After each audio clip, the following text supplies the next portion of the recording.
waxaan maaragtaa u mahad celinayaa macadka BTI oo isku soo abaabulay xafladan quruxda badan. macadka BTI uu aasaasay yahay ama aasaaskiisu ahay inaan soo saarno dad xirfad leh. adduunka waxaa lagu kala hormaraa xirfadaha xaqiiqatan sida ogtihiinba meel walba waxaa maaragtaa xoogga la saar dalku ka xirfadlayaal badan yahay waa ka horumar badan waxaan isleenahay BTI hawl badan in ay geliso korontada kaliya ma ahane baahidu dhinac walba ayay ka jirtaa. korontadu bilowga ahayd sida la sheegayba waa waxyaabaha ugu daran bay ahayd, aasaasiyaadka ugu daran bay ahayd. midda ku xigta maxamed saadiq sheegay waa biyaha.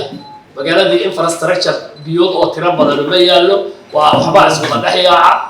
waxaa la rabaa dadkii waxaas cilmiyana uga shaqayn lahaa. marka waxaan BTI aan loo aasaasay in ay ka saarto baahidaas ballaaran oo timid inay ka saarto weeye hadafka loo aasaasay. cid gaaruna ma laha, waxaa loogu talagalay ummadda Soomaaliyeed meel kasta ay joogto. rag halkan ka baxay macadkan ka baxay ayaa nagala soo hadla gobollada dalka meel kasta oo joogay, meelahaas maamulada iyo meel walba nagala soo hadla. ragaa dibadaha aaday oo nagala soo hadlo yiraahdo waxaan ku shaqaynaa maaragtaa Yurubtaas galay oo waxaan ku shaqaynaa maaragtaa xirfadii aan baranay. beeko anoo ku hadlayo magaceeda waxay kolley asaasayaashii macadkan ayay ahayd. waxayna sababtu keentay ay ahayd markaan aragnay baahida jirta oo ka jirta dalka. sidaa la ajligeed qaadashadooda oo shaqaalaha aan qaadano aad iyo aad ayaan ugu maartaa loogu faa'iiday. dadkii waxay noqotay inaanan qaadin qof aan ka soo bixin macad maaragtaa oo shahaado wada. waayo qofkii shahaado markuu wato waa qof qualify ah waxa uu qabanayo akhlaaqdiisa aad maaragtaa lagu kalsoon yahay. ammaanada iyo akhlaaqda xaqiiqatan waxaan isleenahay waa waxyaabaha ugu horeeya oo ay maaragtaa macadka BTI oo ardayda ka soo baxday aanu ku ammaanayno.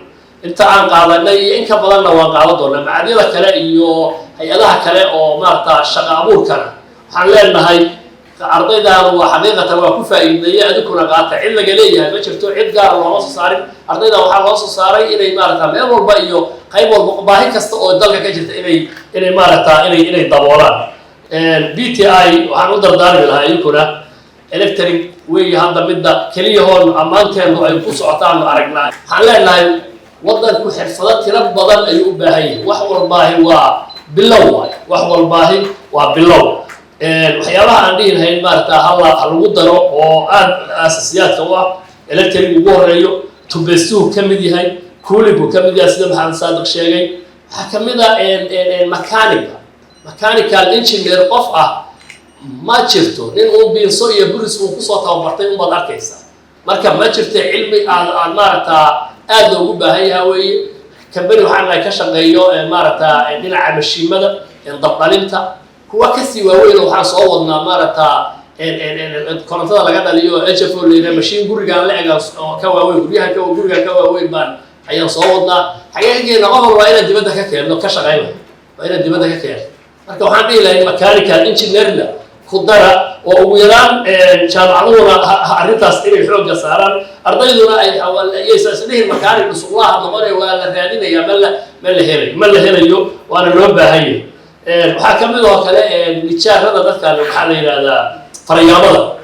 iyaduna waa shaqo aad loogu baahan yahay iyo decoration la awoodo macadkeena inuu tababaro. marka BTI iyadana waxaan dhihi lahay si cilmiyana in maaragtaa loo baro oo waxyaabaha BTI ay maaragtaa ay ku darsato insha allah haddii ma yidhaahdo. inaan hadalka sii dheereeyo mar raba asxaab iyo saaxiibo badan baa iga dambeeya inay hadlaan rabaan. waxaan sidoo kale u mahad celinayaa macadyada maaragtaa hay-adaha nagala qayb qaatay oo NIS Foundation iyo maaragtaa Zida Sweden ay kamid yihiin iyo inta kale oo nagala qayb qaadatay oo macadkan dadaalkooda ku bixisay. waxaan leenahay adinkuna aad iyo aad ayaad u mahadsantihiin. ummadda Soomaaliyeed ayaad wax u qabateen, maal dahaba ayaadna maaragtaa ku qoran tihiin. qofkii qof wax u qabtaa waa maaragtaa waa wax weyn weeyaan. ummaddan oo dhan ninkii wax u qabta oo ay dalkii ayaguna wax usii qabtaan waa wax weyn weeye. marka waxaan leenahay aad iyo aad ayaan idinkana uga mahad celinaynaa. BTI-na waxaan leenahay hore usii socda insha allah. waa intaasoo loola sii dhawaade. aad iyo aad ayaad u mahadsantihiin. asalaamu calaykum waraxmatullaahi wabarakaatu.